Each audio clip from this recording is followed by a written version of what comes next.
Je serais presque en harmonie avec Josépha sur... Pas entendu. Je serais presque en harmonie avec Josépha sur un certain nombre d'interprétations de ce que nous avons vécu place Beauvau. Je crois que la présence, même furtive, puisque je crois que la séquence a duré près d'une heure et demie, du président de la République, dit effectivement des choses. Elle affirme le souhait et l'implication au plus haut niveau. À part le pape François qui vient bénir le processus, on ne peut pas faire mieux. Bon, le président de la République prend une heure et demie de son temps pour dire trois choses. Et Josépha a raison. Ces trois choses, on peut les interpréter. D'abord, il rappelle qu'il y a des lignes rouges. On peut être daltonien, les voir roses, les voir oranges, les voir très rouges, rouge vif, rouge impérial. En réalité, il y a des lignes. C'est ce que, à titre personnel, j'ai qualifié d'horizon indépassable. Nous, on est plus ou moins à l'aise là-dedans. Première chose. Deuxième chose, je reprends in extenso ces termes. J'ai entendu votre besoin de reconnaissance et de différenciation. Votre besoin de reconnaissance et de différenciation. Vous pouvez le mettre dans l'article 72, 73, 74, dans un titre. On ne va pas rejouer au constituant comme en 2018. Ça peut être un titre creux. Ce n'est pas parce que la Corse figurait en toutes lettres, la Corse est autonome dans un article, que derrière, dans un titre, pardon, que derrière, en conséquence des lois organiques, nous aurions l'autonomie auquel certains aspirent. Deuxièmement. Troisièmement, inscrire dans un destin méditerranéen. Mais dans la Méditerranée, il y a des statuts qui courent des antipodes, des plus serrés, plus centralisés, jusqu'aux plus audacieux. Troisièmement, et sur ce point que je voudrais insister, le président attend de la Corse, je cite, qu'émerge une solution collective. Monsieur le Président, on ne va pas refaire le film des ratés, des rendez-vous manqués, des calendriers, des agendas, du discours de la méthode.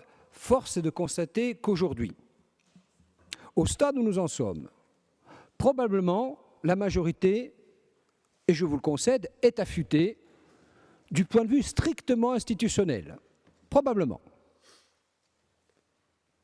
Est-ce que c'est la commande qui est passée?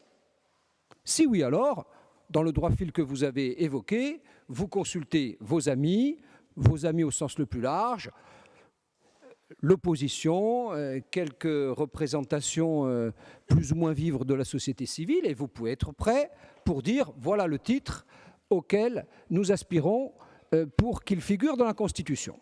Moi, je me le concède. Moi, quand j'entends un président de la République exhorter la représentation à Beauvau, en l'indiquant qu'il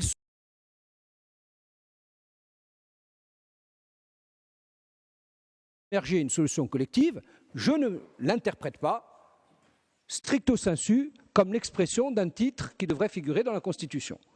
Je pense qu'à la fois ces propos présidentiels, précédés par les propos du ministre, nous invitent à l'expression et la manifestation d'un projet beaucoup plus global.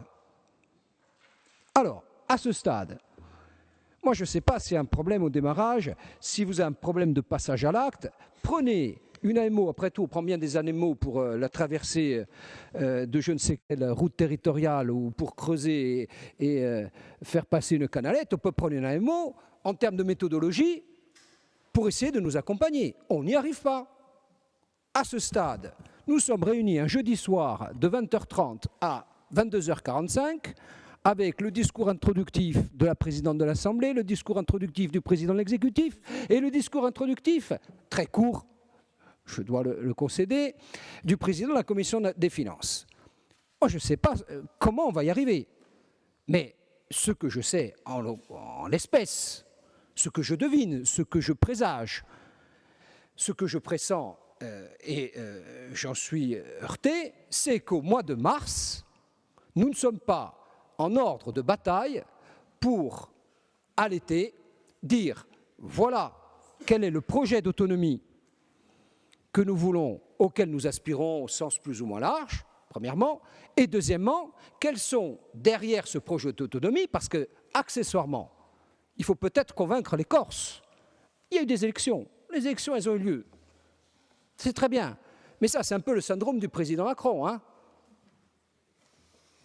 Enfin, c'est en tout cas ce qu'une majorité prétendue de Français lui reproche, au motif que son projet présidentiel incluait la réforme des retraites. Maintenant, il revient tranquillement en disant « voilà la réforme, j'ai été élu pour ça ». Soit vous considérez c'est une approche démocratique qui fait sens, que vous avez été élu pour aller là où vous voulez aller, plus ou moins seul, plus ou moins isolé ou plus ou moins rassemblé.